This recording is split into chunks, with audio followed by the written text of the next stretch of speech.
Hello to all and welcome back to War Thunder Aviation in the Dornier 217 M1. Now this is the final propeller-driven bomber of the German line, and is also happens to be the fastest. I mean, this thing in this game is basically stock performance-wise, and it's already at about 350 miles an hour max speed, so for a bomber, this is fast. Although in saying that, it is still not faster than most of which you will come up against, and at a battle rating of 5.0, it is undoubtedly, well, pretty poorly armed, and can't take many hits, as well as being, of course, not faster than most of which it'll come up against. But regardless of this, it is still a fairly fun aircraft to fly, and not only is it incredibly fast for, well, considering what it is, but also it has a very good armament, with a capable maximum armament of 4 1,000 kilogram bombs, which is one of the largest armaments you can get in the game, and if I remember correctly, the largest armament, well, at least the largest bomb load in the German tree. So this game starts out no different to any other, and in case you're wondering why exactly I'm making this video or was actually recording at this time, it is purely due to the fact of my next video I'm going to make that's going to be all to do with the lack of bomber crosshairs now in patch 1.65. And you can already see here that the points I'm making in my next video are more than apparent, as with 8 250 kilogram bombs, well, I didn't even get one kill on that run. So all in all, I got 2 medium tank kills with 8 250 kilogram bombs. So yeah, just in case I need any more clearance that I'm going to make this video because of how much I hate not having the bomber reticle now. And I will be going into more detail of why it's not in the game anymore and how I think it should be added and all that in that video to come. So do make sure to listen out for that. So then, you may be wondering about now why all the armaments on this aircraft are absolutely atrociously bad. And that's because, well, they're all stock. Yeah, I'm not joking when I said that this aircraft is basically stock, with only 1 performance upgrade for the fuselage, none for the armament, and quite a few for the bombs. So yeah, it's very, very stock, although I did just do a barrel roll with it, which was quite impressive. Okay, well technically it was a roll, not a barrel roll, but you get the idea. Yes, you see, another good thing about the 217s is that they're incredibly agile for a bomber. And in fact, these things are, well, I mean, they were turned into heavy fighters, of course, if you know the 217 J1s were, of course, bomber variants of these aircraft, and the N1, in fact. So yeah, these are really good multi-purpose bombers, which is something that the Germans clearly liked quite a lot, with their Junkers 88s and, of course, the Dorniers 217s. But either way, enough about all that, and let's actually have a look at what's happening in-game. Now, you see, there's a firebrand trying to chase me to the ends of the earth, probably because it's a firebrand, and they know that the only kills they could ever possibly get is from attacking low, slow-moving targets like 217.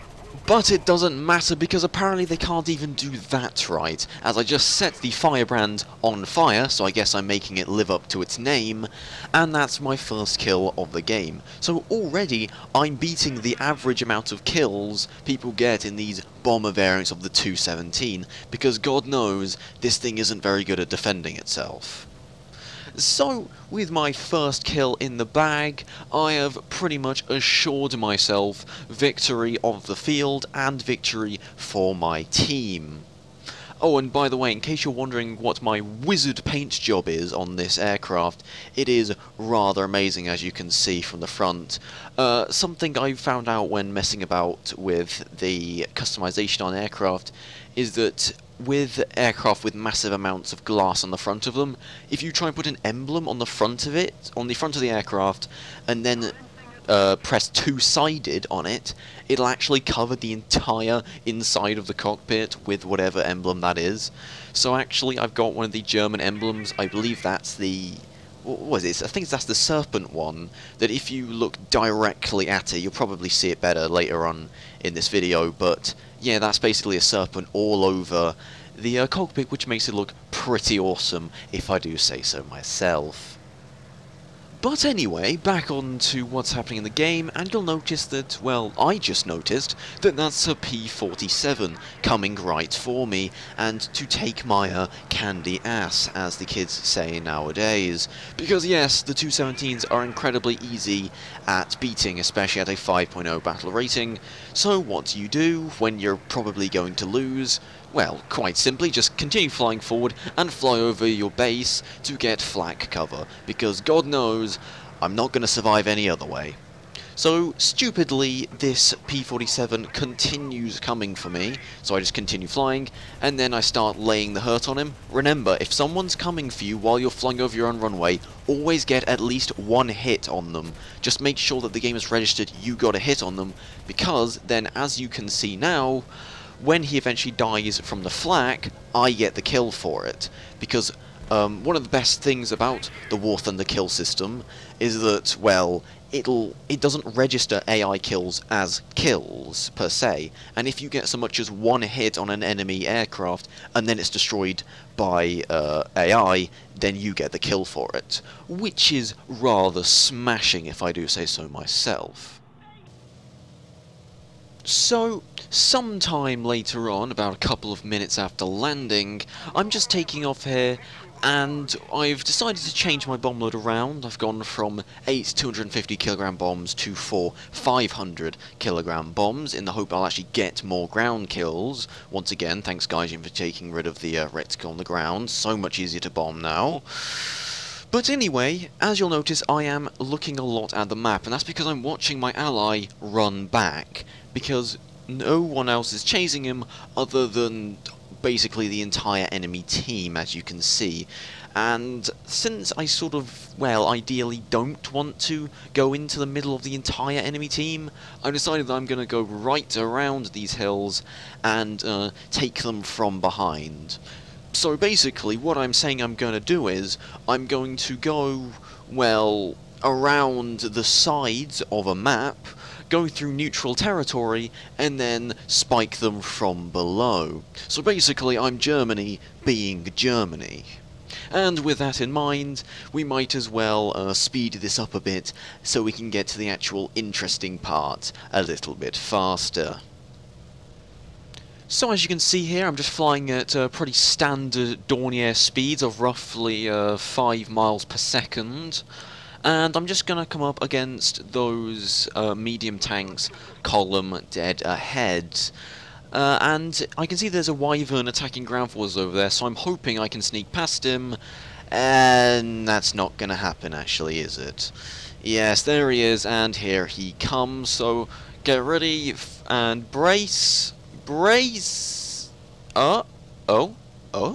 It appears that he has not seen me as a large enough threat and has flown right past to attack ground forces. Fair enough. Oh, no, wait, here he comes. Now, that is a Wyvern. Wyverns take a lot of hits, and deal a lot of damage, and are absolutely fucking terrifying when it comes to being a bomber, so I have to be smart about this. Oh yes, that's what the interior of a cockpit looks like once you put the emblem all over it. Brilliant, I know. So what I'm going to do is I'm going to fly in nice and low so that he'll follow me, drop all my 500kg bombs, and then pull up as fast as I can, and BAM! And that, ladies and gentlemen, is how to deal with a Wyvern. Thank God I changed around to those 500kg bombs, eh? But it's not over yet, as a Typhoon has approached from behind. Oh, he's been set on fire. Something's just fallen off. That was probably my tail. And I continue to try and fire at him here, but there's no point. He's already dead. And that is, ladies and gentlemen, my 4th kill in a 5.0 battle rating game as a Dornier 217 M1, practically stock performance and armament-wise. And yet I have 4 kills, and that's easily the best game I've ever had in a Dornier 217. So, in case you're wondering on do I actually go on and win this game, well, I'm afraid to say I don't. I actually make it the entire way back to base, but well, see for yourselves. So here I come, trying to land this butchered bird. Made it all the way across the map, but sadly, it was just never going to happen. My tail's dead, every other part of this aircraft is just not responding very well. There was no way I could put this thing down in any means of comfort, so this is indeed the end of the game for me. But I can find some solace in the fact that we did actually go on to win the game. So, you know, I like to personally believe that without getting my 4 kills, that wouldn't have been possible.